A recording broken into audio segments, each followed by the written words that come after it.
आसान तो खेती करने की ऐसी एक्टिंग भी नहीं, और ना ही किसान इस तरह कीचड़ लपेट कर फोटो खिंचवाते हैं। इन दिनों तो बस नाराज किसानों की तस्वीरें ही दिखाई दे रही हैं। पीएम मोदी भी बार बार समझा रहे हैं, कह रहे हैं कि ये तो उन्हें मालामाल करने की कोशिश है। किसानी में एक नई आजादी देने का काम हुआ। इसके बावजूद संसद में बिल चलाए जा रहे हैं। पिछले साल ही मोदी ने अकाली नेता का पैर छूकर आशीर्वाद लिया था, लेकिन इस मामले पर वो इतने नाराज हो गए कि उन्होंने सरकार से खुद को अलग कर लिया।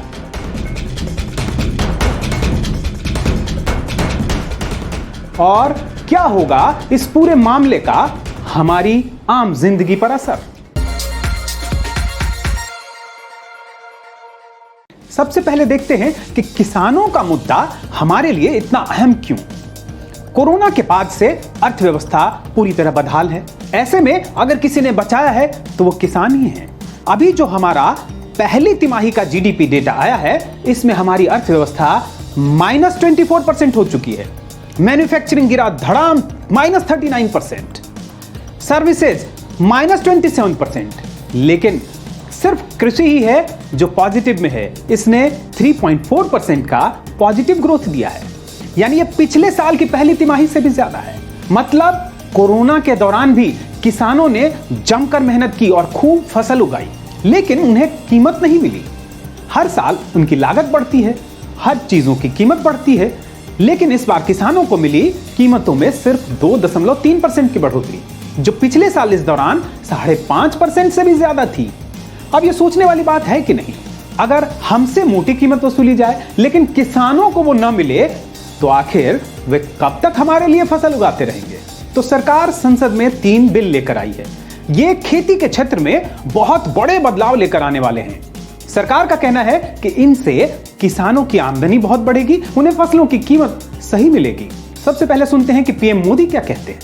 हमारे अन्नदाता किसानों को अनेक बंधनों से मुक्ति दिलाई है। आजादी के बाद किसानों को किसानी में एक नई आजादी देने का काम हुआ है। सबसे पहले जानते हैं कि ये 3 बिल कौन से हैं और इनके तहत मोटे तौर पर क्या प्रावधान किए जा रहे हैं। सबसे पहले आता है एसेंशियल कमोडिटीज अमेंडमेंट बिल। इसके तहत आमतौर पर यह व्यवस्था होती है कि किसी आवश्यक वस्तु का कोई भी व्यक्ति कितनी मात्रा में स्टॉक कर सकता है। इस अमेंडमेंट के जरिए फसलों को इससे बाहर किया जा रहा है। दूसरा है एपीएमसी अमेंडमेंट बिल, यानी कि मंडी समिति में संशोधन। इसके द्वारा किसानों को यह छूट दी जा रही है कि वो अपनी फसल मंडी के बाहर कहीं भी किसी को भी बेच सकें। तीसरा है farmers agreement on price assurance. इसके तहत किसानों को कॉन्ट्रैक्ट फार्मिंग की छूट दी जा रही है, जिसे विरोधी छूट की बजाय लूट मान रहे हैं। इन बिल को लेकर किसान तो नाराज हैं ही, विपक्षी पार्टियों के साथ ही सरकार की सहयोगी अकाली दल ने भी सरकार से नाता तोड़ लिया है। ये वो पार्टी है जो भाजपा की सबसे पुरानी गठबंधन सहयोगी है। 1997 में पंजाब के विधानसभा चुनाव से पहले दोनों का गठबंधन हुआ था। याद कीजिए, लोकसभा चुनाव से पहले प्रधानमंत्री मोदी ने अपना पर्चा भरने से पहले प्रकाश सिंह बादल के पैर छूकर आशीर्वाद लिए थे, वो भी कैमरों के सामने। और अब इस मामले पर उनके बेटे सुखबीर बादल ने संसद में सरकार से अलग होने की घोषणा कर दी और बहू हरसिमरत कौर ने इस्तीफा दे दिया। इतने बड़े फैसले हो गए और सरकार या भाजपा से बातचीत तक नहीं हुई। श्रोमणी अकाली दल जो पार्टी है, किसान की पार्टी है, श्रोमणी अकाली दल इस बिल का विरोध करता है। अब जानते हैं कि इन बिल को लेकर क्या विवाद है और उनकी असली वजह क्या है।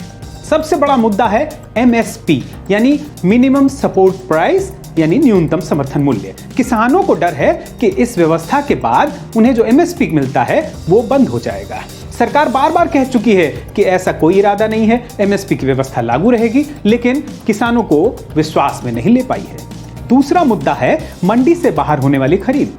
सरकार का कहना है कि जब मंडी में बेचने की अनिवार्यता समाप्त होगी तो किसानों को बेहतर कीमत मिलेगी। बड़ी कंपनियां भी खरीद के लिए आएंगी, लेकिन किसानों के लिए इन बड़ी कॉरपोरेट कंपनियों पर विश्वास करना आसान नहीं है। पिछले कुछ वर्षों के दौरान किसानों के काम आने वाले बीज, कीटनाशक, ऐसे सामानों का खूब कॉर्पोरेटाइजेशन हुआ है, लेकिन इससे किसानों की लागत पिछले कुछ वर्षों में लगातार बढ़ी ही है। तीसरा है कॉर्पोरेट खेती। किसानों को डर है कि अगर वो बड़ी कंपनियों के साथ कोई एग्रीमेंट करेंगे लंबे समय का, तो उसमें कोई विवाद होने की स्थिति में वो इन बड़ी कंपनियों के सामने टिक नहीं पाएंगे। चौथा है आढ़तिये यानी कमीशन एजेंट। सरकार की मंडियों में जब खरीद बिक्री होती है तो इन्हें भी मुनाफा होता है। अब नई व्यवस्था में इन्हें भी खतरा लग रहा है। पांचवा है राज्य सरकारें। मंडी में होने वाली खरीद बिक्री पर उनकी भी फीस होती है, जिससे राज्यों को मोटा राजस्व मिलता है। कई राज्यों में तो 2000 या 3000 करोड़ रुपए तक का राजस्व सालाना मिलता है। खास तौर पे पंजाब और हरियाणा इसलिए भी इसका विरोध कर रहे हैं। अब बात करते हैं अकाली दल की।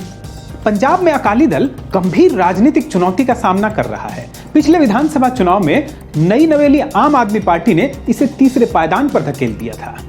इसी तरह जाट सिख वर्ग जो इसका समर्थक रहा था, वो भी धीरे धीरे इससे छिटक रहा है, जो इस बिल के विरोध में काफी मुखर है। यहाँ की जो दूसरी दो प्रमुख पार्टियां हैं, कांग्रेस और आम आदमी पार्टी, इन दोनों ने इस बिल का जोरदार तरीके से विरोध किया है। ऐसे में अकाली भी पीछे नहीं रहना चाहते। ये बदलाव बहुत व्यापक हैं, लेकिन सरकार अचानक पहले अध्यादेश ले आई और फिर अब इसे संसद में पेश किया गया है। ऐसे मामलों में बदलाव से पहले व्यापक विचार विमर्श, सभी स्टेक होल्डर से कंसल्टेशन बहुत जरूरी है। साथ ही ये बदलाव क्रमिक तरीके से इसके असर को भांपते हुए करने चाहिए। बात सॉलिड लगी हो तो अपनों से शेयर करना न भूलें। साथ ही आप अपनी राय हमें जरूर बताएं। नीचे कमेंट बॉक्स आपका इंतजार कर रहा है।